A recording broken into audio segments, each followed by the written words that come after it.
Hello, dear students. Very good morning to you all. In today's class, I teach you a very interesting topic. Important, at the same time, very interesting. It helps you a lot to solve very difficult problems and competitive problems also. Afterwards, in colleges, tech fests will be conducted, during which some questions will be there. You can solve such problems by having the knowledge of today's topic. What is today's topic? Nested loop statements. Usually we won't get questions on this topic in exams, but the knowledge of this topic helps you a lot and at the same time interesting. What is today's topic? Nested loop. Already you know what do you mean by nest. Nest means using within one another. Nested if means what? In if only we use if. That is what nested if. Nested while means what? In while only we use while.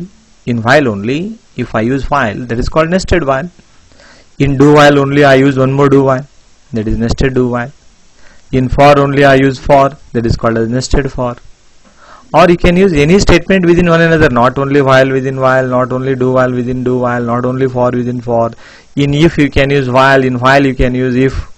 Whatever I taught till today, I taught you simple if else, nested if, else if ladder, switch, then while, do while, for. You can use all these things within one another to solve problems. This is what we call nesting. Nested loop means we use loops within one another. You can use in if, you can use for, in for you can use if.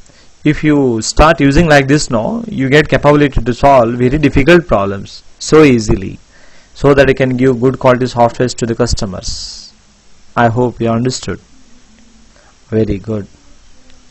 If we use loop statements within one another and is called nested loop.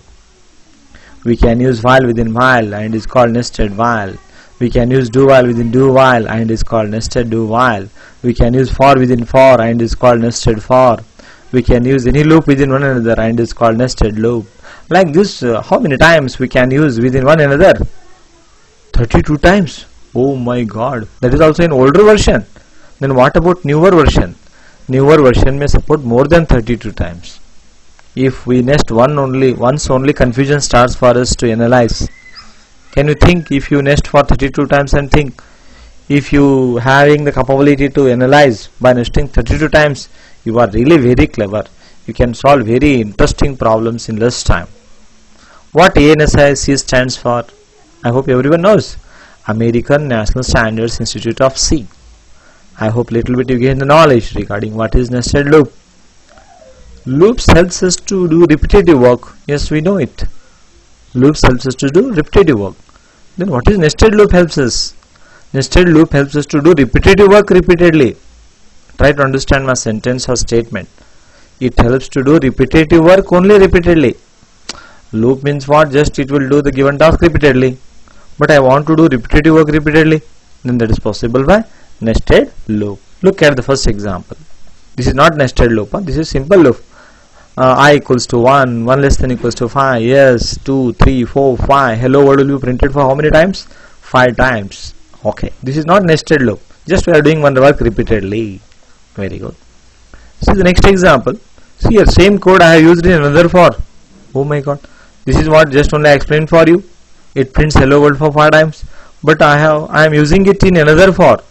Can you tell me this for works for how many times? 10 times. This is outer loop. J equals to 1, 1 less than equals to 10, J plus plus. It works how many times? This entire for works for how many times? 10. First time also 5 times, second time also 5 times, third time also 5 times, fourth time. How many times hello world will be printed? Any answers? Raise your hands. Tell me the answer. One simple question to you now. How many times hello world will be printed? How many times? What is your answer? Oh, very good. 50 times it prints. See here, J equals to 1, 1 less than equals to 10. Yes. I equals to 1, 1 less than equals to 5. 1 to 5, 5 times. Again J plus plus. 2. Again 1 to 5. J3, 1 to 5. J4, 1 to 5. J5, 1 to 5. J6, 1 to 5. J7, 1 to 5. J8, 1 to 5. J9, 1 to 5. J10, 1 to 5. J11 condition false, completes. How many times hello world prints? 10 into 5, 50 times. I hope you understood. Very good. In this example I used for within for. See this example. Here I used while in while. You can use in while, do while. In while you can use for, no problem at all. First time I is 1. Don't worry about these variables. Just think as a glance. How many times this for works, while works? 10 times. 1, j is 1. 1 less than equals to 10? Yes. 2, 3. How many times it works? 10 times. This while works how many times? 5 times. How many times VTU Belgaum will be printed? It works, this entire while works for how many times? 5 times. 5 into 10, VTU Belgaum prints for 10 times. First time I is 1. I less than equals to 5? Yes. J starts from 1. 1 less than equals to 10? Yes. 2. 2 less than equals to 10? Yes. 3, 4, 5, 6, 10 times. I plus plus I becomes 2. Cursor moves to next line. Again 10 times. Again 10 times. Again how many times? 10 times? 5 times. Then the given message VTU will be displayed 5 into 10, 10 times. This cursor no need to take. Why I have taken this new line? It prints 10 times in a line with tab gap, then next line. Again 10 times in a line, next line. 10 times in a line, again next line. Just to move the cursor to the next line. It's not compulsory, even you can remove also, no problem at all. I hope you understood. Very good. This is what all about nested